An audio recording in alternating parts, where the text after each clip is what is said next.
1절부터 11절까지 말씀으로 성령으로 세례를 받으라, 성령으로 세례를 받으라, 이런 제목으로 말씀의 은혜를 나누고자 합니다.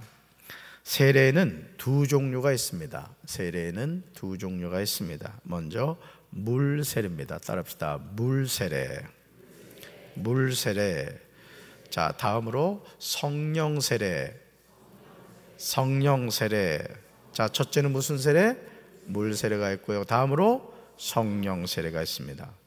마가복음 1장 4절에서 이사야 선지자의 예언대로 광야에서 외치는 자의 소리로 살았던 세례 요한은 죄사함을 받게 하는 회개 세례를 전파하는 것을 보게 됩니다. 온 유대 지방과 예루살렘 사람이 다 나아가 자기 죄를 자복하고 요단강에서 세례 요한에게 세례를 받습니다. 우리는 마가복음 1장에 나오는 세례에 관한 내용을 통하여 우리가 세례를 받는다는 것이 무엇을 의미하는지에 대해서 알게 됩니다. 여러분이 성경 말씀을 꼼꼼히 읽어야 되는 이유 중에 하나가 뭐냐면, 성경은 우리가 궁금해하는 것들에 대해서 잘 말씀하고 있다는 거예요. 그래서 사실은 저도 성경을 이렇게 100독 이상 하고 지금도 성경을 꾸준히 읽고 있습니다만은, 성경을 읽을 때마다 제가 깜짝 놀라는 게 이런 내용이 있었구나, 그럴 때가 많아요. 그러니까 성경 말씀은 정말 영의 눈이 열리지 않으면 봐도 모르는 거예요. 봐도. 저는 우리 사랑하는 성도 여러분들이 영의 눈이 열리게 되길 주님의 이름으로 축원합니다. 우리가 세례를 받는다는 것이 무엇을 의미하느냐, 먼저 마가복음 1장 4절을 보시면 이렇게 나오죠. 같이 읽습니다. 세례 요한이 광야에 이르러 죄사함을 받게 하는 회개 세례를 전파하니. 아멘. 저 파란 글씨다 비추고 계세요. 죄사함을 받게 하는 회개 세례를 전파하니. 우리는 이 내용을 통하여 세례를 받는다는 것은 두 가지 의미가 있다는 것을 알게 되죠. 첫째, 세례는 죄사함의 의미가 있습니다. 죄사함의 의미. 둘째는요, 세례는 회개의 의미가 있습니다. 회개의 의미. 물론 죄사함과 회개라는 낱말은 같은 맥락에서 볼 수 있습니다. 물세례는 이런 뜻이 있습니다. 그러므로 우리는 일평생 단 한 번의 세례를 받습니다. 단 한 번. 가끔 자신이 언제 세례를 받았는지 기억이 나지 않는다고 하시면서 다시 세례를 받겠다고 하시는 분도 있어요. 목사님, 제가 분명히 세례 받았거든요. 근데 아무리 생각해봐도 언제 받았는지 기억이 나진 않아요. 그러니까 그냥 다시 한번 주세요. 다시. 이런 분들이 가끔 있어요.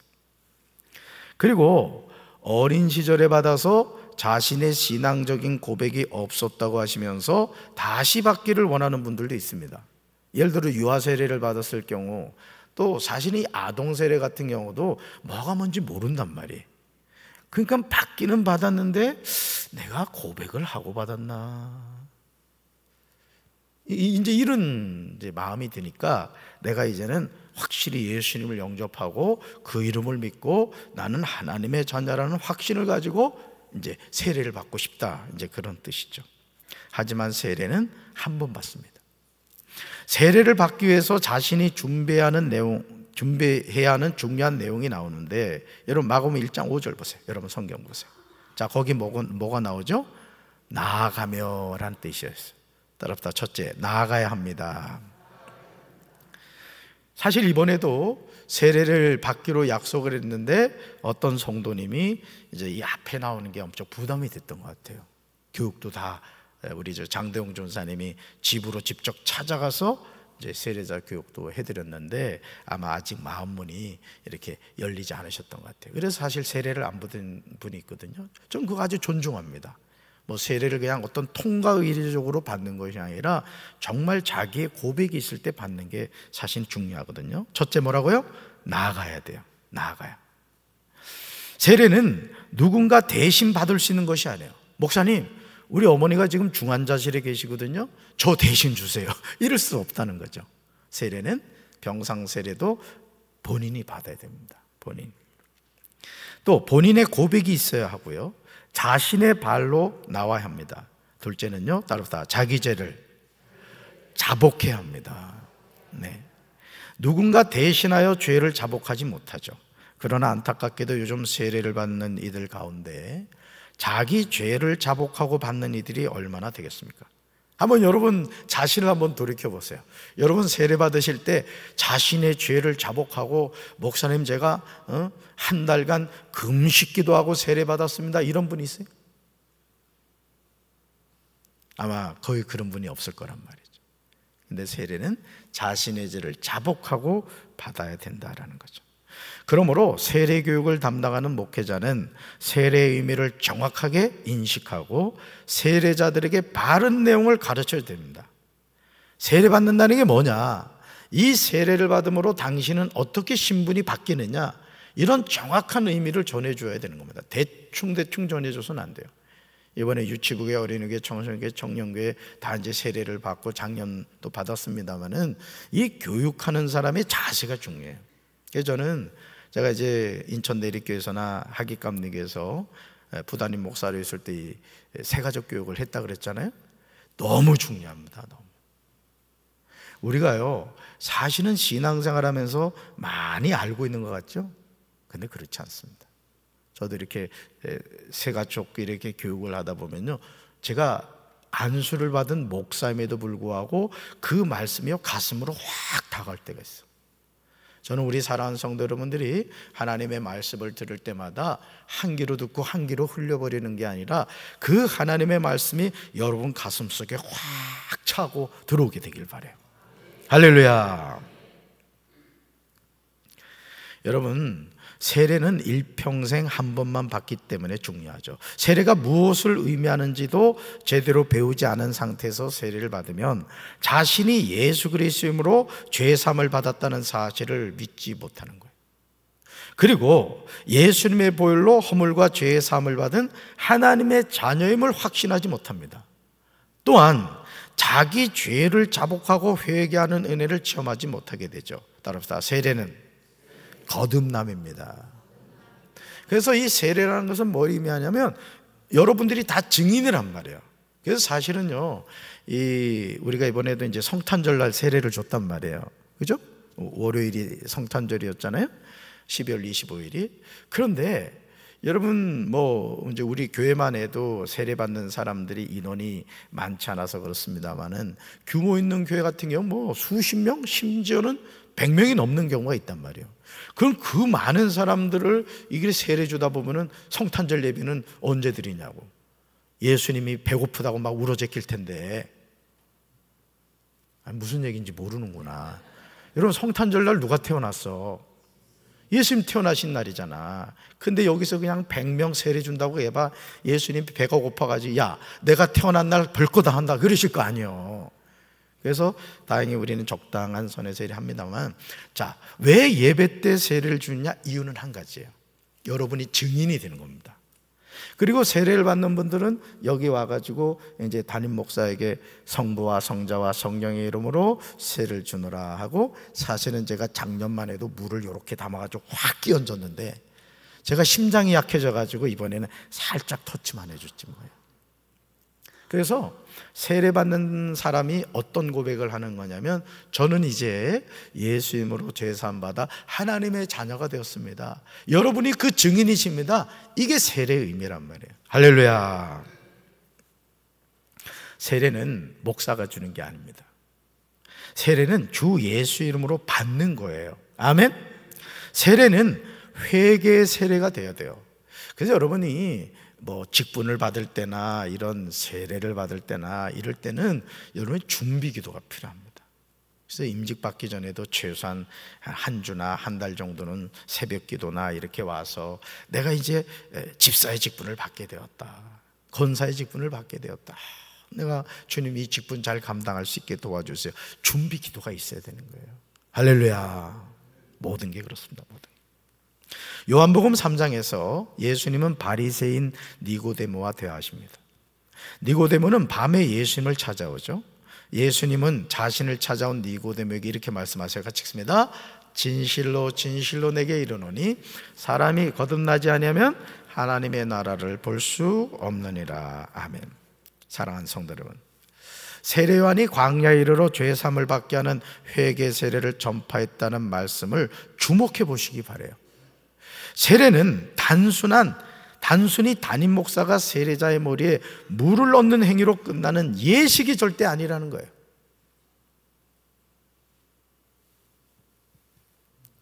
세례는 죄사함을 받게 하는 은혜가 있어요. 따라합시다. 죄사함을 받게 하는 은혜가 있습니다. 뭐가요? 세례는. 또 세례는 어떤 은혜가 있느냐? 회개의 은혜가 있어요. 따라합시다. 회개의 은혜. 첫째는 뭐예요? 죄사함을 받게 하는 은혜. 두 번째, 회개의 은혜가 있다는 거죠. 이 모든 의 시작은 요단강으로 나아가 자기 죄를 자복하고 세례 요한에게 세례를 받는 겁니다. 세례는 자기 죄를 자복하면서 시작이 되는 거예요. 그래서 우리가 하나님 앞에 나올 때마다 항상 자신의 죄를 자복해야 됩니다.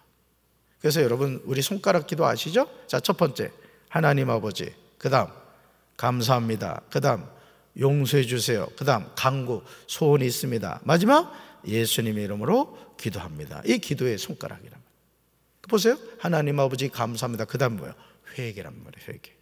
그러니까 구원파처럼 한 번 회개하고 구원받으면 평생 회개하지 않아야 된다. 그래서 이단인 거예요, 구원파가. 우리는 하나님 앞에 나올 때마다 뭐 해야 돼요? 회개해야 되는 거예요. 아니, 우리 육체의 몸도 하루에 몇 번씩 씻는데 우리 영적으로도 마찬가지입니다. 영적으로도. 그러니까 영적으로도 우리가 깨어있지 않으면요, 이 마귀란 놈이 스물스물 우리한테 들어옵니다. 그러니까 항상 우리가 깨어있어야 되죠. 누가 하나님의 나라를 볼 수 있습니까? 이 질문에 예수님은 거듭난 사람이라고 말씀하세요. He is born again. 누가 하나님 나라를 볼 수 있다고요? 거듭난 사람. 요한복음 3장 5절에서 예수님은 거듭남의 중요성에 관하여 다시금 강조하십니다. 예수님의 말씀을 통하여 내 삶에서 거듭난다는 말은 추상적인 개념이 아니라 구체적인 개념임을 알게 됩니다. 말씀 같이 읽습니다. 예수께서 대답하시되 진실로 진실로 내게 이르노니 사람이 물과 성령으로 나지 않으면 하나님의 나라에 들어갈 수 없느니라. 아멘. 사람이 물과 성령으로 나지 않으면 어디 들어갈 수 없다고요? 하나님 나라. 어디요? 천국 들어갈 수 없다. 예수님은 니고데모에게 내가 너에게 진리를 말한다고 하시면서 누구든지 물과 성령으로 태어나지 않는다면 그 사람은 하나님의 나라에 들어갈 수 없다고 하십니다. 예수님은 지금 니고데모에게 지나가는 말로 하시는 것이 절대 아니에요. 그래서 여러분, 성경의 말씀 다 중요합니다. 성경 66권 가운데 중요하지 않은 말씀이 없죠. 그러나 특별히 더 중요한 말씀이 복음서란 말이에요. 마태, 마가, 누가, 요한복음에서 말씀이 육신에 대해서 우리 가운데 오신 예수님이 직접 하신 말씀들, 예를 들어 제 성경 같은 경우도 누가복음 24장에 보면은 예수님의 말씀이 빨간색으로 돼 있단 말이에요. 이거는 예수님이 우리에게 주신 정말 시퍼렇게 살아계신 하나님의 말씀이라고. 그러니 여러분, 이 말씀들은 우리가 암송해야 되는 거예요. 방금 읽었던 요한복음 3장 5절 같은 말씀도 여러분 암송하셔야 될 말씀입니다. 니고데모에게 진실로 진실로 말씀하시죠. 누가 하나님의 나라에 들어갑니까? 같이 읽습니다. 물과 성령으로 거듭난 사람. He is born of water and the Spirit. 이랬단 말이에요. 뭐와 뭐로 거듭나야 된다고요? 물과 성령으로 거듭나야 된다. 육에서 난 것은 육입니다. 영에서 난 것은 영이에요. 이 세상 사람 대부분은 육적인 태어남으로 끝납니다. 그래서 육적으로 태어난 사람은 날마다 세 가지 고민을 하죠. 무엇을 먹을까? 무엇을 마실까? 무엇을 입을까? 이거 걱정하다가 그냥 인생 마치는 거예요. 그래서 저는 뭐 그런 이제 환경이 아니라서 그런지는 몰라도 무슨 뭐 백을 하나에 몇 천만 원 샀다 그러면 아무리 좀 생각해도 이해가 안 가요. 그 가죽이 그 가죽인데 왜 저렇게 비쌀까? 그런 생각이 들거든요. 근데 우리 여성분들은 그게 그렇게 갖고 싶다면, 조미정 권사님도 그래? 안 그래? 오진순 집사님 어때? 아, 우리 식구들은 다 검소하구나. 애비 닮아 그렇지 뭐야. 좀 그런 게 이해가 안 가거든요. 그런데 대부분 이 세상 사람들 보세요. 그 조셉, 그 유퀴즈에 나오는 그 조셉도 그렇게 그 뭐 사는 걸 좋아한다면서. 생긴 건 그렇게 안 보이는데, 그지? 서민적으로 생겼는데 그렇게 뭐 사는 걸 좋아한다 그러더라고요. 왜 그럴까요? 왜 무엇을 먹을까, 무엇을 마실까, 무엇을 입을까 염려하죠? 육적인 사람이기 때문에 그래요. 그것으로 인생의 보람을 찾는다고요. 우리 예수 믿는 사람은 어때요? 그런 게 아니잖아요. 그죠? 아무거 걸쳐도 하나님의 자녀로 우리는 이제 살아간단 말이죠. 육적으로 태어남으로 끝나는데, 그러나 성령으로 난 사람이 되어야 되는 거예요. 세례 요한은 광야에서 외치는 자로 살았습니다. 그는 구별된 삶을 살았어요. 모든 사람이 그를 존경했습니다.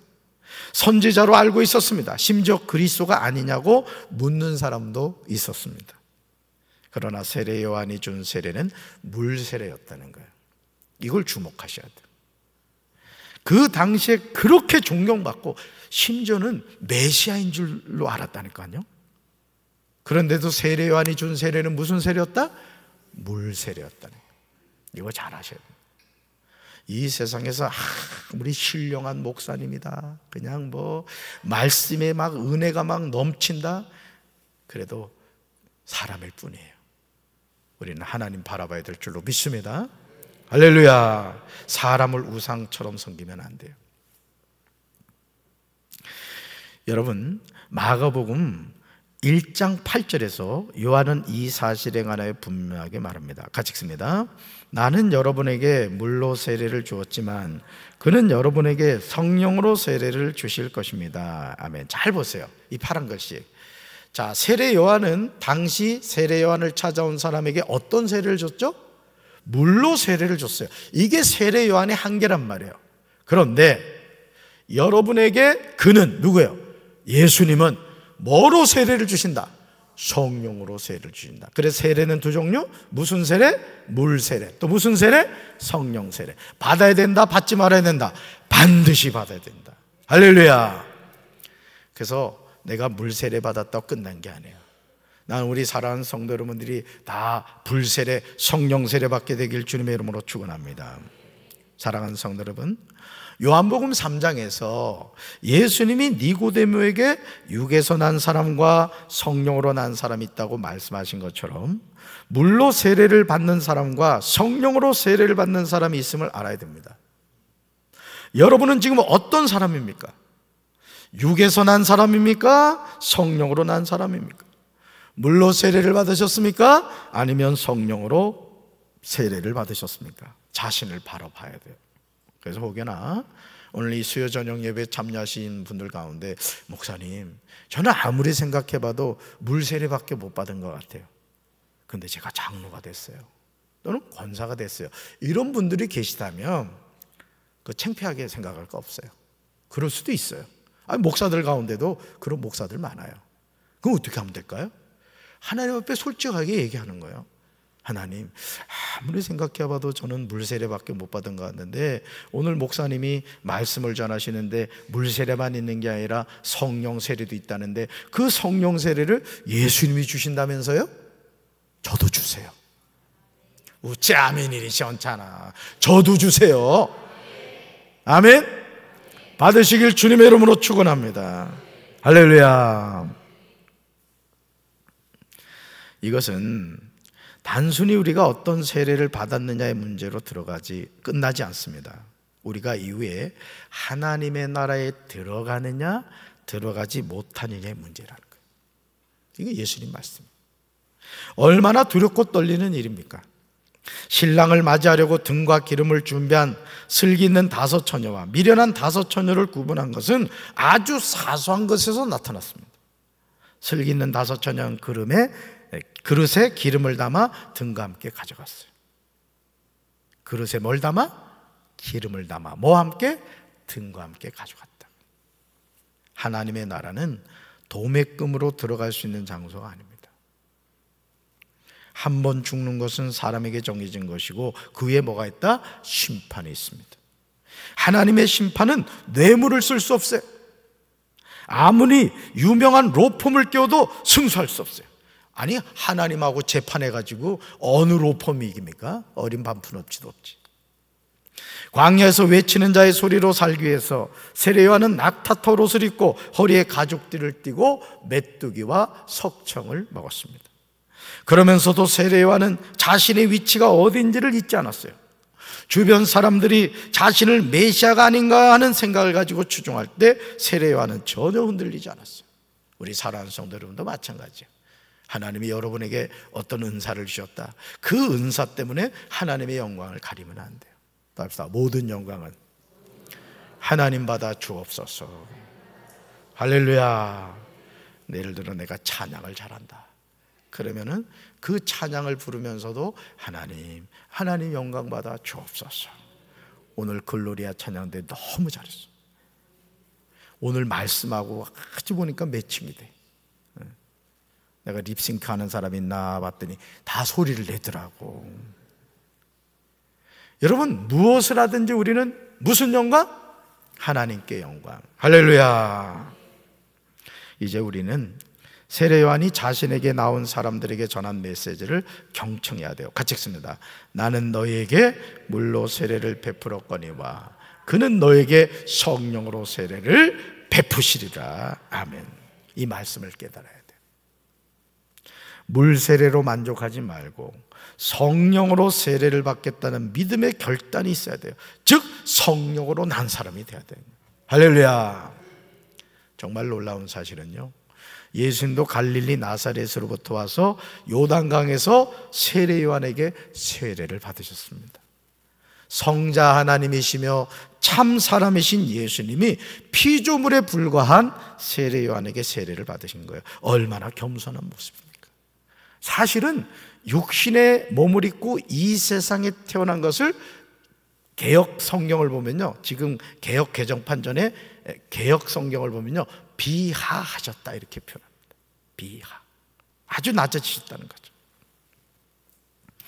우리는 예수님의 공생애를 통하여 예수님도 물 세례를 인정하셨음을 알게 됩니다. 만약 물 세례가 불필요한 것이었다면 예수님은 물 세례를 받지 않으셨을 거예요. 예수님이 세례를 받으시고 물 속에서 막 올라오시는데 보시죠, 하늘이 갈라지고 성령이 비둘기같이 자기에게 내려오시는 것을 보셨어요. 그리고 하늘로부터 소리가 났죠. 같이 읽습니다. 너는 내 사랑하는 아들이다. 내가 너를 사랑한다. 아멘. 세례 요한에게 세례를 받고 요단강에서 올라오는데 어떻게 됐다? 하늘문이 쫙 열렸어요. 그리고 음성이 들린 거예요. 너는 내 사랑하는 아들이다. 내가 기뻐하는 자다. 여러분에게도 이 음성이 들려지게 되길 주님의 이름으로 축원합니다. 여러분은 하나님이 사랑하는 자녀라고요. 하나님은 여러분을 너무너무 사랑한다고요. 아멘이십니까? 사랑하는 성도 여러분, 예수님이 요단강에서 요한에게 물로 세례를 받고 올라오실 때 하늘이 갈라졌음을 주목하시기 바라요. 성령이 비둘기같이 예수님에게 내려오셨음을 주목하시기 바랍니다. 여기서 하늘이 갈라졌다는 것은 하늘이 열렸다는 거예요. 여러분의 삶에도 이 하늘이 열리는 축복이 있어야 될 줄로 믿습니다. 같이 읽습니다. 하늘문이 열릴 때 우리는 하늘의 신령한 복과 땅의 기름진 복을 받습니다. 아멘. 하늘문이 열려야 돼요. 그래서 하늘의 신령한 복, 땅의 기름진 복을 받아야 돼요. 예수님의 공생애를 시작하시는 시점이 요단강에서 세례요한에게 세례를 받는 것에서부터였음을 우리는 명심해야 됩니다. 그리고 하늘로부터 소리가 났죠. 예수님 이 소리를 들으신 거예요. 뭐라고요? 너는 내 사랑하는 아들이다. 내가 너를 기뻐하노라. 아멘. 이 모든 일 위에 성령이 곧 예수님을 광야로 내보내셨습니다. 사도행전 1장 5절에서 예수님은 제자들에게 말씀하시죠. 같이 읽습니다. 요한은 물로 세례를 베풀었으나 너희는 몇 날이 못되어 성령으로 세례를 받으리라 하셨느니라. 아멘. 요한은 뭘로 세례를 베풀었대요? 물로 세례를 베풀었대요. 그런데 너희는 몇 날이 못돼서 뭐를 받으리라? 성령으로 세례를 받으리라. 주시겠다는 거예요? 주시지 않겠다는 거예요? 주시겠다는 거예요. 누구한테? 구하는 자에게. 할렐루야. 예수님의 말씀은 요한복음 3장 5절에서 니고데모에게 하신 말씀과 이참음을 오게 되죠. 같이 읽습니다. 물과 성령으로 나지 않으면 하나님의 나라에 들어갈 수 없다. 아멘. 뭐와 뭐로 나지 않으면? 물과 성령으로 나지 않으면 하나님 나라에 들어갈 수 없다. 저는 우리 사랑하는 성도 여러분이 물 세례뿐만 아니라 성령으로 세례받게 되기를 주님의 이름으로 축원합니다. 따라합시다. 주여, 물과 성령으로 나서 하나님 나라에 들어가게 하옵소서. 아멘. 꼭 그러셔야 됩니다. 그러므로 물로 받는 세례는 성령으로 받는 세례로 나가야 돼요. 성령으로 세례를 받으리라는 내용은 아버지 하나님이 약속하신 거예요. 성령으로 세례를 받으리라. 너희는 몇 날이 못되어 성령으로 세례를 받으리라. 어딜 떠나지 말라 했어요. 예루살렘을 떠나지 말라. 그래서 120명의 성도들이 마가의 다락방에 모여가지고 뭐 했어요? 뜨겁게 기도했어요. 그랬더니 오순절 날이 이미 이름에 사도행전 2장에 누가 임하셨어요? 성령이 각 사람 머리마다 임했다. 할렐루야. 그러니까 지금도 마찬가지인 거예요. 지금도 여러분이요, 사모하는 마음을 가지고 새벽 제단 나오고 이런 수요 예배도 나오고 말이죠. 금요 성령 기도에 나오고 사모해야 돼. 여러분, 하나님이요, 은혜를 누구한테 주신 자십니까? 은혜를 사모하는 자에게 주는 거예요. 사모하는 자에게. 그래서 내가 요 조미진 권사에 앉아있는 자리에 내가 꼭 앉잖아. 이번 우리 권진호 학장님 오시면 내가 또 거기 앉을 거야. 누가 앉지 마. 내 자리. 내가 비싸게 산 거야. 그러니까 여러분들이 항상 어디를 가든지요, 은혜를 사모하시라고요. 믿습니까? 그러니까 하나님은요, 은혜 구하는 사람 그냥 주세요. 그냥 주시는 분이에요. 왜? 아버지가 약속하신 것이니까. 우리는 하나님의 이 약속을 믿고 성령으로 세례를 받아야 될 줄로 믿습니다. 그렇게 할 때 우리는 하나님의 나라에 들어가게 되는 거예요. 이것이 예수님의 분명한 약속입니다. 여러분, 평생을 신앙생활하고 지옥 가면 되겠어요, 안 되겠어요? 절대 안 돼, 절대. 나는 한 사람도 지옥 못 보내. 여러분들은 아이가 뭐 개똥밭에 굴러도 천국 가야 돼. 그렇다 또 일부러 또 개똥밭에 가 굴르지 말고 물과 성령으로 세례받아 우리 하나님 나라 들어갑시다. 이것이 우리를 향한 하나님의 약속이에요. 저는 우리 사랑하는 성도들에게 이 은혜와 축복이 함께 하시기를 주님의 이름으로 축원합니다. 가슴에 손 얹겠습니다. 사랑의 주님, 성령으로 세례를 받는 것이 아버지 하나님의 약속인 것을 믿습니다. 우리가 물 세례로 만족하지 않게 도와주시고, 아직도 성령 세례 받지 못한 성도들이 있다면 하나님께 간구하여 불과 성령으로 세례받아 능력 있는 하나님의 일꾼들이 되게 하옵소서.